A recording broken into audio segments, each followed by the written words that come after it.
Pour ceux qui s'investiront, croyez-moi, ils ne le regretteront certainement pas.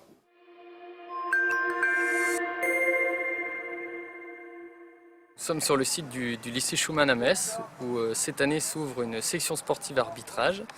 Donc, ce qui est une première, elle vient en complément de ce qui se fait déjà sur le territoire lorrain sur les lycées à Épinal. Donc, nous avons aujourd'hui en Lorraine la chance d'avoir 2 sections sportives arbitrage scolaire, ce qui permet donc là ici à 6 jeunes lycéens de suivre quotidiennement 1h30 de formation à l'arbitrage pour leur permettre de progresser et de développer leurs compétences plus rapidement. Comment ils ont été choisis ces 6 jeunes nouveaux arbitres intégrant cette section?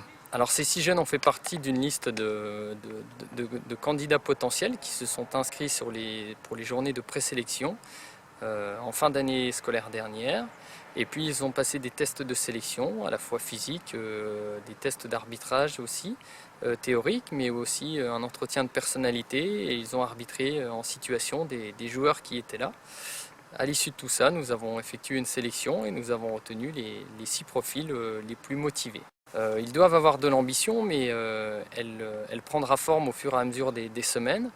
L'avantage, c'est qu'ils vont avoir une formation beaucoup plus poussée et accélérée, contrairement à d'autres jeunes qui voudraient se lancer dans l'arbitrage et donc qui n'auraient pas ce suivi de proximité, 1h30 chaque jour. Ils vont progresser beaucoup plus vite, ça permet de franchir les échelons plus rapidement, d'arriver plus rapidement à une candidature pour atteindre le niveau régional, voire même le niveau national, comme c'est le cas avec certains élèves à la section d'Épinal. Oui, cela étant, leurs prédécesseurs ont eu pour certains déjà des trajectoires très intéressantes par rapport à l'arbitrage. Tout à fait, l'avantage de ces sections, c'est qu'on fait un travail rapproché, il y a une équipe de formateurs de qualité et les conseils prodigués sont très nombreux. Les arbitres peuvent arbitrer différentes rencontres, des niveaux de rencontres extrêmement intéressants. Ils sont filmés, leurs analyses sont débriefées en salle. Et puis le travail se fait en salle mais aussi sur le terrain, ce qui leur permet de progresser très rapidement et ainsi de franchir les étapes plus facilement, comme je le disais. Souhaitons-leur maintenant de suivre le parcours de jeunes qui les ont précédés et qui ont pour certains réalisé des performances fantastiques sur différents types de compétitions comme les compétitions UNSS avec des finales de championnat de France, voire même des finales de championnat du monde au Brésil pour certains, ou alors les finales du Jean Leroy qui se déroulent à Clairefontaine, voire même l'Eurofoot qui a eu lieu l'an dernier à Lille avec la participation encore de 2 élèves de sections sportives de jeunes lorrains. Donc voilà, souhaitons-leur de suivre ces trajectoires de manière à vivre un petit peu de plus près leurs ambitions et leurs rêves.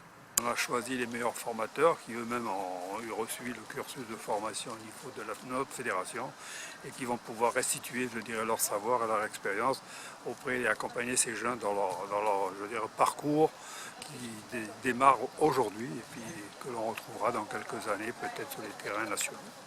On peut saluer l'engagement de ces jeunes parce que l'arbitrage, on le dit souvent, c'est une formidable école de vie et puis il y a une aventure exceptionnelle à vivre pour eux aussi, même si certaines difficultés seront peut-être là.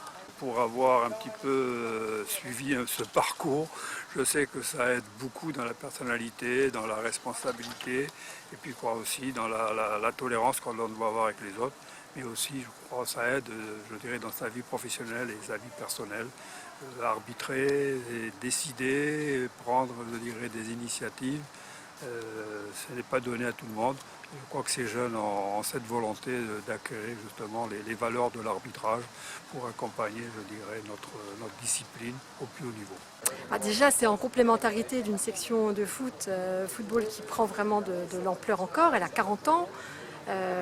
Donc elle est bien installée, elle a à peu près 50 personnes, 50 membres.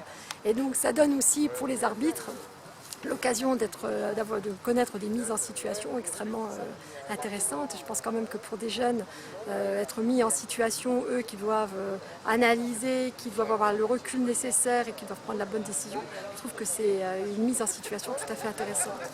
Et c'est le projet éducatif aussi, formation à la citoyenneté, l'engagement, la solidarité. Je pense qu'il y a de belles valeurs qui sont développées. Alors il y a un point qui a été souligné par les différents intervenants, c'est la nécessité de combiner effectivement une passion, l'arbitrage, mais surtout une discipline scolaire qui est importante et eh bien, les études, ça reste la clé de voûte du système.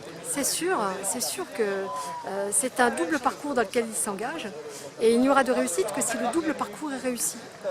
Et c'est vrai que ça nécessite beaucoup de persévérance, ça demande du travail, de l'organisation.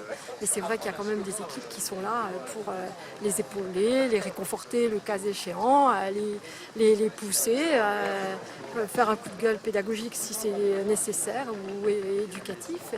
En général, c'est quand même extrêmement motivant et avoir des sportifs dans les classes, c'est tout à fait porteur et dynamisant. Justement, qu'est-ce que ça apporte à un établissement comme le vôtre de s'ouvrir aux disciplines sportives, en l'occurrence au football et à l'arbitrage? Déjà, c'est quand même une ouverture d'esprit, puis on a affaire à des gens passionnés, à des gens passionnés, à des gens qui sont engagés, donc des personnes qui ont du caractère. Ils ont du caractère, la motivation, le fait qu'ils soient motivés, ça imprime un rythme dans les classes. Et c'est vrai qu'on a choisi de faire en sorte que l'ensemble de nos sportifs, par exemple en classe de seconde, sur nos 9 classes de seconde, on a 7 classes qui ont des sportifs et les autres classes sont mobilisées elles aussi, mais par un autre projet. Donc je crois beaucoup au projet et à l'engagement personnel, à l'engagement d'équipe.